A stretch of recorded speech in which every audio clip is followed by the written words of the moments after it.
What's going on, everybody? Welcome back to my page. If it's your first time here, thank you for stopping by.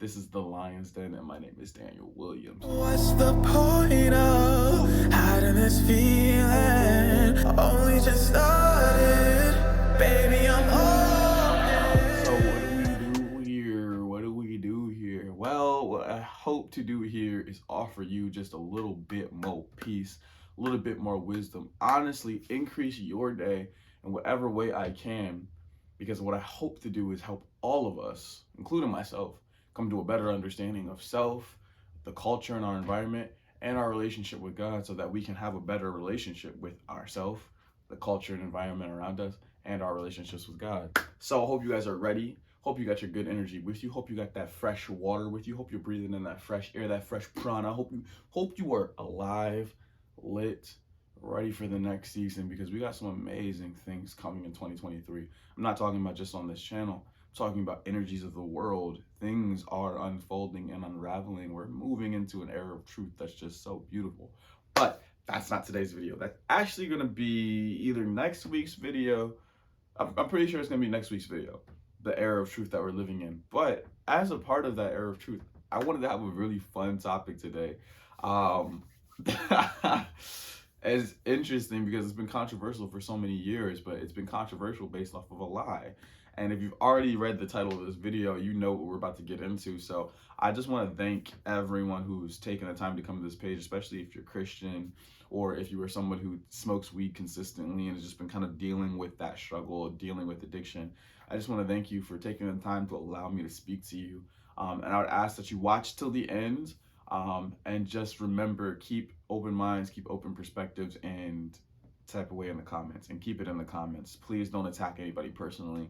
Keep it in the comments. All right, y'all. So why I still smoke weed as a Christian. And at this point, it isn't super obvious why I'm making the video, so I will explain it to you guys. I am the director and creator of a brand new reality TV show called 420 Live. But the TV show that we're creating is called High Stakes, and 420 Live is the company underneath of it, right? And High Stakes, I've been fortunate enough to partner with Omarion. Yo, chick, what's it on that beat? Yo. Partnered with our production company, and we're making a beautiful impact. And what we want to do is push this needle forward when it comes to moderation and awareness. But I figured, as the creator of the show and as a Christian, like, I should speak to this a little bit, because as we've read in the Bible, it is our job to oppose and tear down any stronghold that would oppose truth. So I might have got the wording a little bit off there, but I do know one of the things that resonated with me in that verse was that we were to tear down any stronghold. A stronghold is, the best way to describe it is like a fortress built around a lie. Any stronghold that would oppose truth, basically. And truth, we know, is true. Truth, we know, can be true in a moment, and then in the next week it's no longer the truth. But what is true remains consistent forever. 2 + 2 will always be 4. So one of the big things I want to do for you in this is just offer some perspective, because obviously everybody knows that life has phases. Like, everybody goes through phases and journeys, and my journey with weed had so many different phases. But what it came down to was that I had an understanding that I either had a healthy relationship with cannabis or I had a toxic relationship with cannabis. When I first started smoking weed, I was a senior in high school, and I was having like these insane panic attacks every time that I smoked it, and I was coming to self-realizations that I just didn't understand.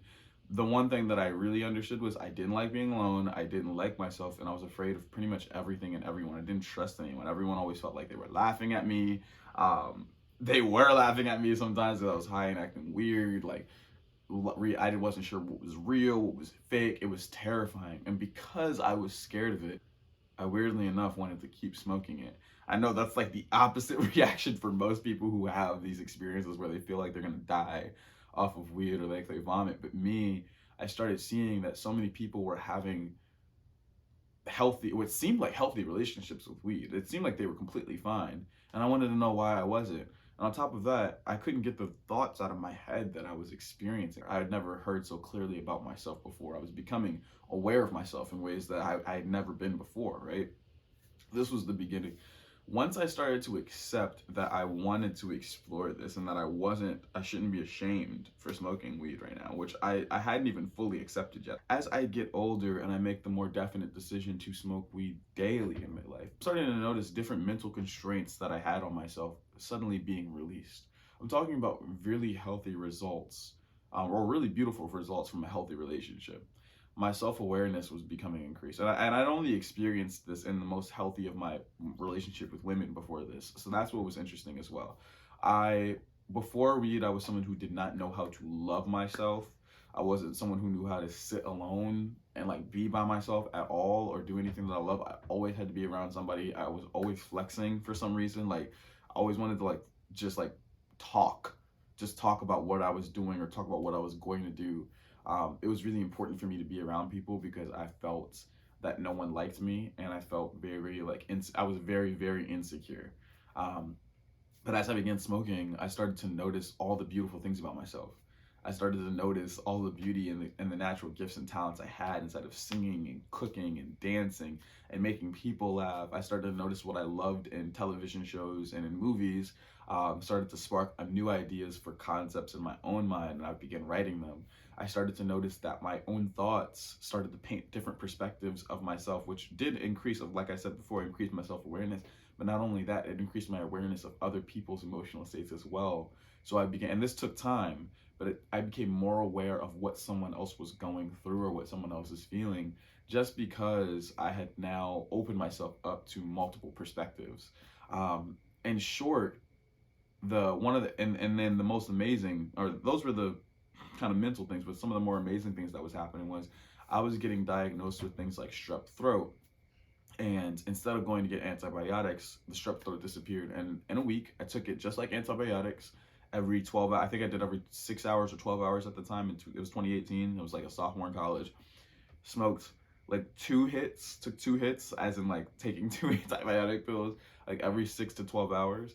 And the strep throat, that white coat that comes on the back of your strep throat, that was, I guess, that bacteria. Don't know what it is officially. I'm not a doctor. But it started to disappear, just started to go away. And all of my friends, the nursing students, the doctors, the pictures that they had sent it to of their friend of their brothers and sisters who had graduated college and were actually doctors at this point, they were just like, I don't even know what happened. They didn't even believe me. They didn't even believe that had happened until they caught strep throat themselves like 2 days later. That was one of the events that I experienced, but it wasn't just me. I witnessed my friend's wisdom tooth being healed. I witnessed my grandmother's tumor markers going down. I'd witnessed my own. And although I was never fully or officially diagnosed for this, multiple teachers had said that maybe I should go get a diagnosis for ADD or ADHD. My mother herself said that she could see a world where I would possibly be diagnosed with schizophrenia based off of some of the things that I had mentioned when I was younger and some of the manic episodes that I had had.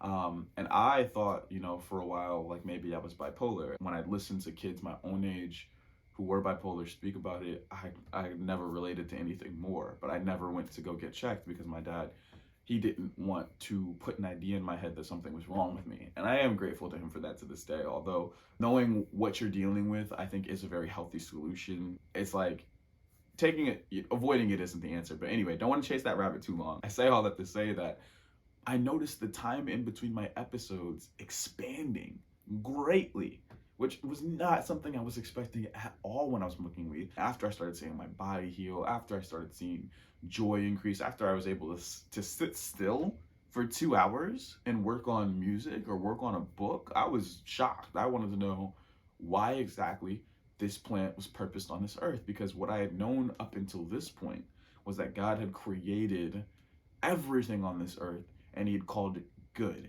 And then man came along and we corrupted. He'd created it all for us. This was all, he had put gold on the earth before he had put us on the earth. That means he was prepping the earth for us.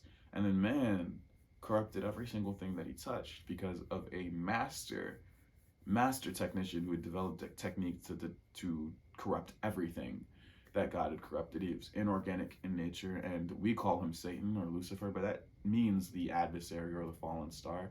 Or rising star, I think Lucifer means in Greek. But anyway, we corrupted things. We took what was good and we corrupted it. So in my mind, I saw this drug, and now at this point, after I'd seen it heal myself, heal others, increase my faith, because it was God that I brought the plant to first. At this point in the journey, I should make it clear that there was a point where I wasn't sure who Christ was, like if Christ was God, or if all the other gods in the Bible I was reading, or in the Bible, all the other gods I was reading from the Quran, the Kabbalion, the Flower of Life.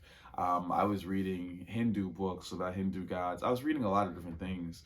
And I wasn't sure if Christ was the God, right? And then I was smoking weed and partying a lot, and I wasn't sure if he was the King of Kings. And so I read in the Bible that if you seek truth, ye shall find me. And I said that that was the most perfect statement that I believe a God would make, because he wouldn't be trying to convince you of anything. He would be so powerfully solid in truth that it would reveal itself to me. So I said to God two things: reveal yourself to me, and reveal, please, like if this bud, and I had made this commitment several times in my life. If this drug is not something you want in my life, remove it for me, but please reveal the purpose of this as well, because it's just done so many different things for me. As time progressed, I began to see the more toxic sides of cannabis, right? So on the more toxic end of cannabis, the toxic relationships with cannabis start when you find yourself smoking, but you don't even know why anymore. You just feel like you need it. It's become a part of your routine. It's become a part of your daily routine. And you can't remember what you used to do before you smoked weed. And at this point is when you start noticing some of the more dangerous results of a toxic relationship. For example, where I used to have more of an open-mindedness to things, I started becoming more closed-minded in a different way. Not to other people's opinions or to my own perspectives, but to the world in general. Trusting people became strange again. It started to become hard for me to socialize and hang out with people, just because I wasn't sure what people were thinking about me. I wasn't able to trust my own thoughts because I was so trapped in my own internal mind, my own internal world. And that's because cannabis, and I'll explain this more later, brings you into a deeper relationship with yourself. So you're so deep inside of your mind. If you're smoking consistently, daily, multiple times a day, you're so deep inside of your mind that you start to lose touch with the reality outside of you.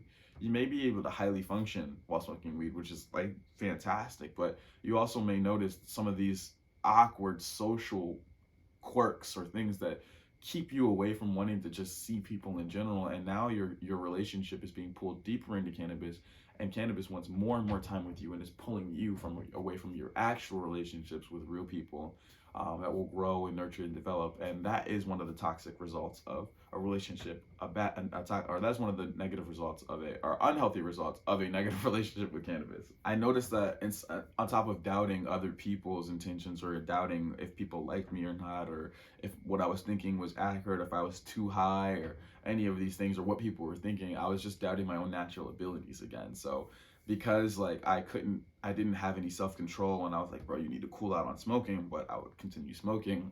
I would start to doubt myself in anything else as well that required self-control. Oh, bro, you need to study for this test. I'll study for it later. Oh, bro, come on, man, you're gonna sing on stage, you're gonna kill it. I don't know, bro, I don't want to be in front of all those people. It started to increase my anxiety because my thoughts were so clear. See, one of the beautiful things again about weed is that it makes your thoughts clear. For some people, it's fine and clear for the first time. For other people, it's clear for the first time in months. But again, if you're smoking it every single day, just like with any relationship that you have with anybody, right? Too much of anything, over pouring yourself into someone, will begin to trigger toxic I don't know, nodes, toxic responses inside of that which you are pouring yourself into. And that can literally be a person or a thing. But all of these things have a corruption point, if you want to call it that, where we start to need it and serve it instead of it serving us, right? And so on my journey, I had no idea about anything about corruption points or serving things. I just knew that one day I was fine smoking weed, the next day it wasn't, and it was irritating me. So what did I do? I kept smoking. Where my faith was increasing beforehand, my faith was becoming stagnant. My motor skills and operational skills, including communication skills, was just decreasing epically until, of course, I realized, dude, you just got to stop smoking for a couple of days. And it was in that point that I realized the beauty and the truth of this drug and its purpose on this earth. The purpose of weed is to help one draw closer and deeper into themselves.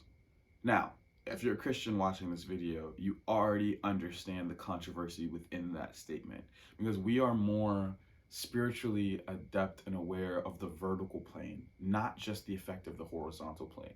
See, people who are on the horizontal plane understand that falling deeply in love with self is the most important thing you can do on the horizontal plane if you want to be a part of abundant creation, if you want to be a part of abundant increase.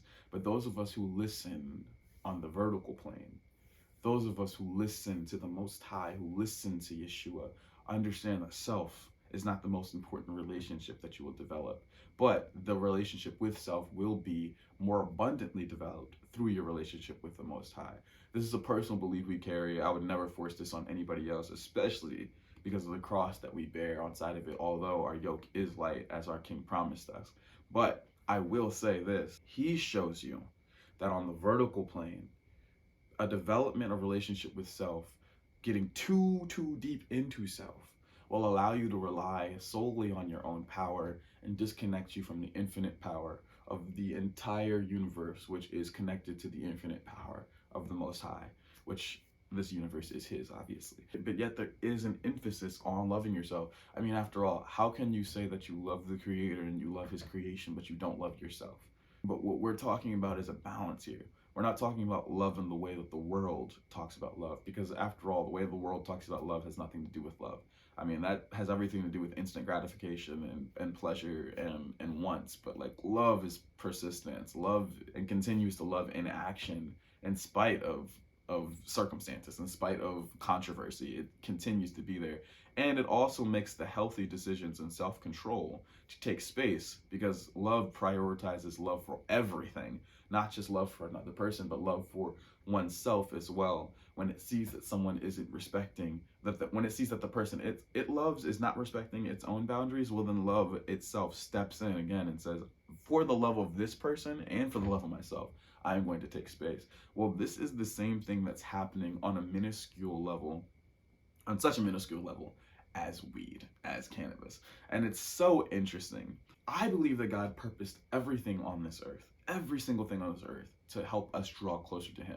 I believe that that's what marriage is for, that's what sex is for, that's what people are for, that's what nature is for, that's what everything is for, so that we can look plainly at the earth and have no excuse as to saying, oh, I never knew God existed. It's like all around us. It even mentions that in Romans about how he makes it, he puts himself in nature plain to see for everyone to see it. So I knew that weed had a purpose. I just didn't know what it was. And finding out from him and through a journey that it was about drawing in closer to self, so that you could begin loving the gifts that he has given you, seeing a future of you using those, because I'm telling you, the creative mind is activated, you, especially as you continue on the journey. What most people are finding disassociation or negative experiences with weed is because they are not themselves okay with taking it yet. There is a double-mindedness. You know, they're beating themselves up. They're worried if people are laughing. They're worried if they're not sober. They're worried about all these things over here, and they're not noticing the benefit. I'll put it this way: if you don't feel like you should be smoking weed or taking any kind of cannabis, then you just shouldn't, because you don't want to go into that experience double-minded. It's gonna mess with your mind inside of there. But if you feel like you should be, then don't doubt yourself. Don't hurt yourself, because again, Christ is with all of us individually. I do want to take a moment here to talk about sobriety and what it talks about in the Bible of being sober-minded and how important that is, right? And I also want to take a moment to talk about the great illusion and lie that's been surrounding cannabis for such a long time. And I might put that in a separate video. I might talk about that in a separate video itself, just not to get too far off topic, because it has been 100 years of a lie that they've infiltrated in the churches and our politics as to why cannabis has been illegal for so long. It literally, the person who made it illegal, his name was Harry Anslinger. If you want to start doing your research right now, look it up as to what his quote as to why he made it illegal had nothing to do with science, had nothing to do with religion, had everything to do with racism. Like literally race, everything to do with race. Just look up the quote. Anyway, we try to measure our drugs that we take to function throughout the day through whether we can still function or whether we can still communicate, or whether we're sober or not. So smoking a cigarette, drinking a drink, taking your coffee in the morning, smoking a joint, these are all forms of drugs. Like, these are all forms of drugs that we take to function, that people take to function. Like, I don't take shots in the morning. I know some people do. I don't drink coffee in the morning. I know some people do. I don't do cigarettes in the morning. I know some people do. I don't do weed in the morning. I know some people do. But no matter what, we all have these vices. Like, everyone has their vice, some form, some vice, right? You could be anesteting yourself with binge watching Netflix. It doesn't make, if you're binge watching Netflix for 6 hours or for 3 hours or 4 hours, does that make you better than the person who just smoked and chilled for 3 hours? Because I mean, you guys essentially just did the same thing. I paint that picture just to say that sobriety, as it's mentioned in the Bible, says to be of sober mind and to remain of sober mind, not to fall into drunkenness. Even when it talks about drinking and being merry in the Bible, the call towards God's people was never to drink strong drink, but to drink kind of this watered down wine. And we could have as much of it as we wanted because it brought us to a merry place, but don't get drunk. Don't get drunk. That was the thing, right? So drink, be merry, eat, enjoy the fruits of your labor. Abundance. It was abundance, but don't get drunk, right? We see in the Bible that alcohol was used for recreational purposes of being merry, but also used for medicinal purposes, as when Timothy came to Paul and told him that his stomach had an ailment, or sorry, his stomach had a problem, and Paul told him, go drink some ale and settle your stomach. And that's what he did, right? And so, and I remember when I had this debate with the pastor once, like, I asked him if alcohol was recreation, if there's any evidence in the Bible of it being recreational and medicinal. And he gave me the medicinal answer, and I showed him, or sorry, he gave me the recreational answer, and I showed him the medicinal piece because that's the only one I knew about. And he was like, interesting. And that pastor, by the way, who was very much against recreational weed, took cannabis to go to sleep at night because he didn't want to take prescription drugs, which had the side effect of suicidal thoughts and depression. When he had 5 kids, he didn't want the effect of those thoughts influencing his kids, influencing him when he was such a major influence to his kids and his environment. He was aware of the influence of himself and his environment, so he took cannabis to go to sleep at night. A healthy decision, in my opinion. I say all that to say that the Bible clearly lays out a sense of moderation of where we're supposed to be. And I see to you that we haven't done enough research in this country or in general to know when a healthy point would be for sobriety when it comes to weed, or when you would be considered too high. Because see, as soon as you take a hit of a joint, people consider you high. But anybody who smokes weed knows that that's not true. Like, one hit of a joint isn't going to make you high, just like one beer isn't going to make you drunk. Like, a shot isn't going to make you drunk. You're going to feel it. Like, you're definitely going to feel something, but like, it's more like take 4 or 5 hits and then you're going to be off your ass, right? Like, that's when you start feeling it, right? But see, I smoke in moderation. I smoke in ways where it's like, I'm not smoking to get like blasted. I'm already enjoying life, having conversations. I'm enjoying my day. When I'm smoking to enjoy making music. I'm smoking to relax. I'm smoking to not think about all the pressures of the world or the things that I have to do.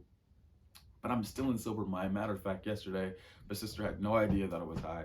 And when I told her that I was, because she was tripping me out a little bit, she was like jumping around. I was like laying on the ground. She was like jumping around me in a circle. And like, it was like tripping me out. And she was like, wow, you're like a high functioning high.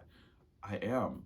And the reason why is the last thing that I want to talk to you guys about in this video. It's because of my purpose. I know what my purpose is. So I want to go into this wrap this video up with this last part of it, talking about the most important thing when you're smoking weed, in my opinion, of what I found and why today I still smoke it as a Christian, really. And it comes down to intention setting and purpose. Even outside of weed, like outside of life, I wouldn't have been able to build the businesses that I've built. I wouldn't be able to have the relationships that I have with people in my life, and even like as far as like as dramatic as my exes, like I'm still good with some of my exes, some of them that want to be some of them, not all, but like I wouldn't have even these relationships if I didn't have intention inside of what I was doing before I pursued anything with the relationships and business with people. With weed, I have to set an intention. There has to be a purpose, and here's why. It's because with something as powerful as a drug that was placed here, and we don't even know it was placed here, but it has all these effects on us, what I've come to understand through Christ is that there are 2 effects that it can do for you. And I'm going to pull from the biblical reference or biblical frame of thinking from this, because obviously there's probably more than two ways of thinking of this. I'm coming from my foundations, biblical foundations. As a Christian, we know that weed isn't the most important thing here. The most important thing here is, how should I put this? Entering the kingdom of heaven. Christ lays out very plainly, multiple times, but one time in the Bible, how the only way that you can get into the kingdom of heaven, and he puts a child on his knee, and he says that if you're not like this child, you cannot enter the kingdom of heaven. The exact scriptural reference is inside of Matthew 18:3, and it says, "Assuredly," and this is the New King James Version, "Assuredly I say to you, unless you are converted and become as little children, you will by no means enter the kingdom of heaven." And this is with like a kid on his knee. "Therefore, whoever humbles himself as this little child is the greatest in the kingdom of heaven. Whoever receives one little child like this is in my name, or like this in my name, receives me." There's multiple layers to that verse that have nothing to do with weed. But it's funny how the Bible is like this map for life. What was revealed to me was, just like I mentioned before, weed is purposed to help you come closer to yourself. And there is not a more pure and innocent time that you are thinking about yourself primarily than when you were a child. You are equally thinking about yourself all of the time, and also 100% reliant and dependent on the people around you. Now, that child specifically humbled himself and came up to Christ and sat on his knee. It was, I don't know if he was a stranger to him. I don't know if he just was like admired Christ or whatever it was, but no matter what, he trusted him enough to come up to him and sit down next to him. And this is one of the things that Christ was highlighting. If you don't humble yourself like this little child, you can't enter the great kingdom of heaven. Only the greatest of you will be the ones that humble yourself, like this little kid, right? There's a level of trust. There's a level of trust that was there. Surrender that children have when it comes to adults or to parents, that Christ needs in his children in order to be in relationship with them, so he can guide us and he can walk us, right? Weed was almost like, now he doesn't need cannabis to do this in your life at all. I mean, he has thousands, if not millions of tools. He is abundant, and he has no shortage of ways of communicating with you. No, he is not just going to find you in a pew at church. That is not his only means of finding you. And if you think that's the case, your view and your perspective has been heavily obstructed by a culture around you that hasn't even been around long enough for you to believe that. Because God has been around for eternity, and there's not always been pews. So he's been reaching people.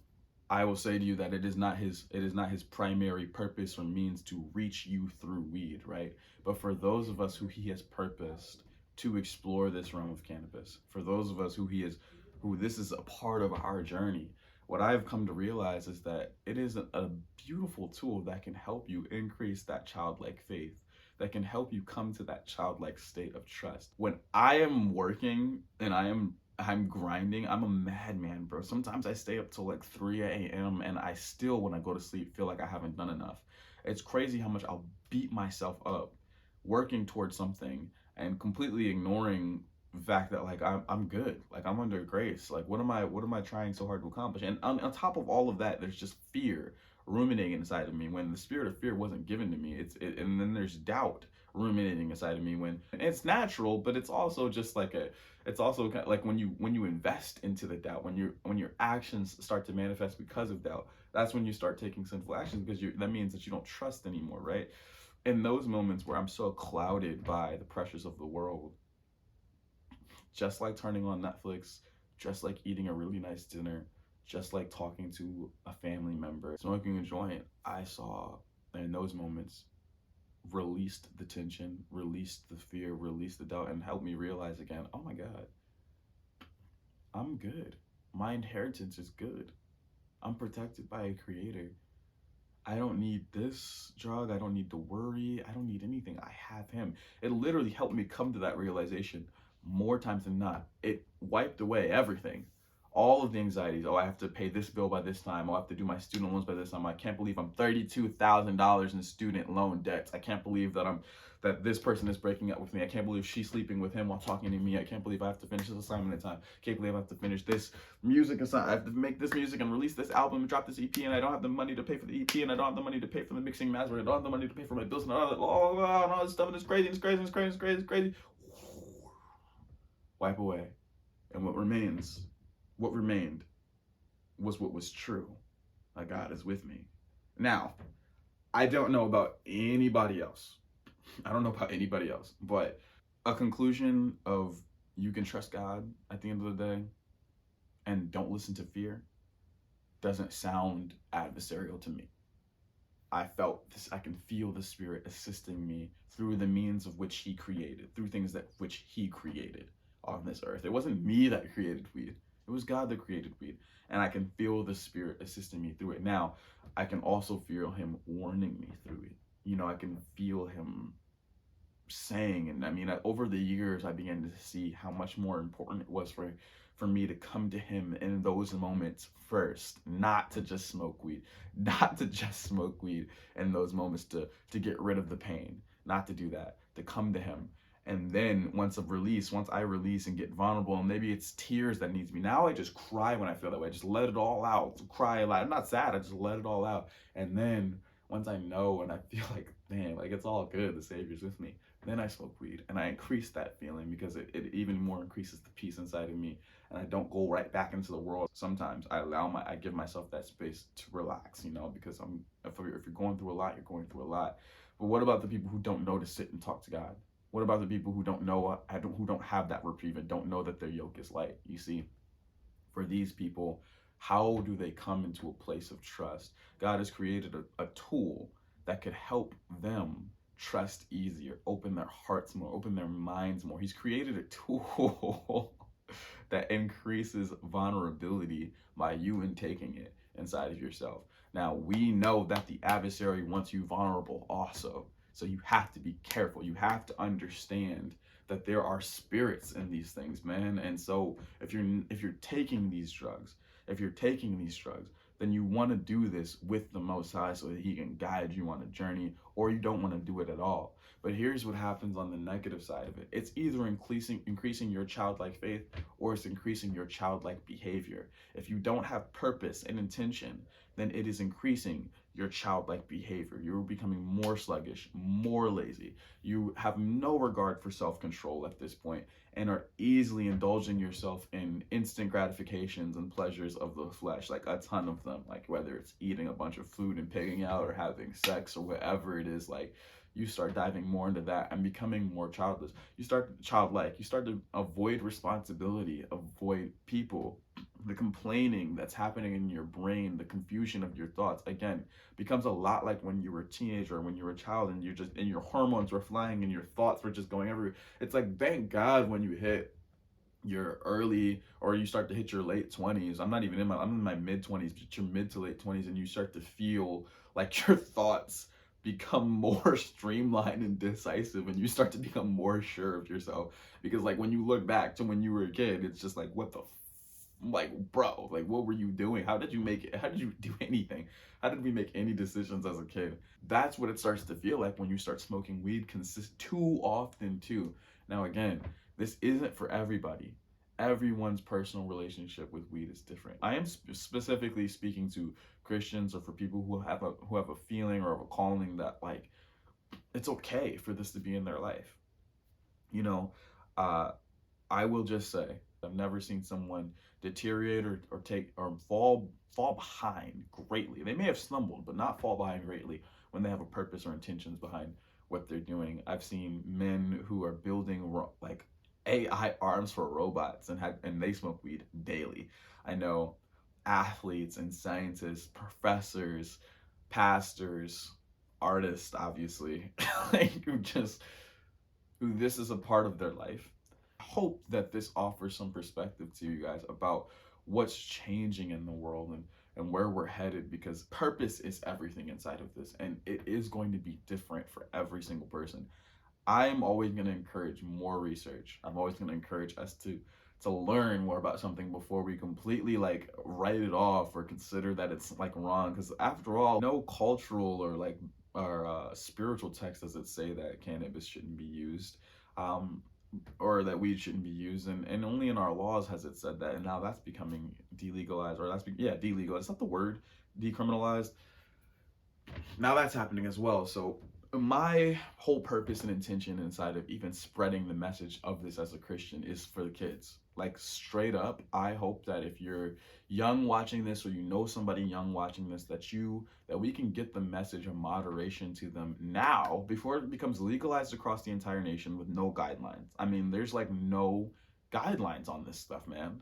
And it's becoming, I mean, there's a kid I know who ate an entire bag of edible gummies and was in a coma for 2 days because he didn't know he was supposed to eat just one. And the funny thing is, Christians are going to yell and scream at me for talking about this stuff because it's like, see, well, if you didn't talk about that, that wouldn't have happened. Well, he never knew me. And if no one was talking about weed, then this wouldn't have happened. Well, they are talking about weed, and it is happening, and it's going to keep happening. And the idea of the what if notion solves nothing and makes your opinion irrelevant. See, Christ's soldiers, Christ's ambassadors, Christ's workers are in the field. They're in the field helping people. He's called me to be an artist, so I don't want to like talk your head off. That's why I'm creating shows around this that really dive into it in fun, creative, funny, creative, and unique ways. That's why I'm talking about this here with you guys, because it'll give us a further base and understanding of who I am, because I want to be transparent on this journey with you guys. I want to be as vulnerable as possible.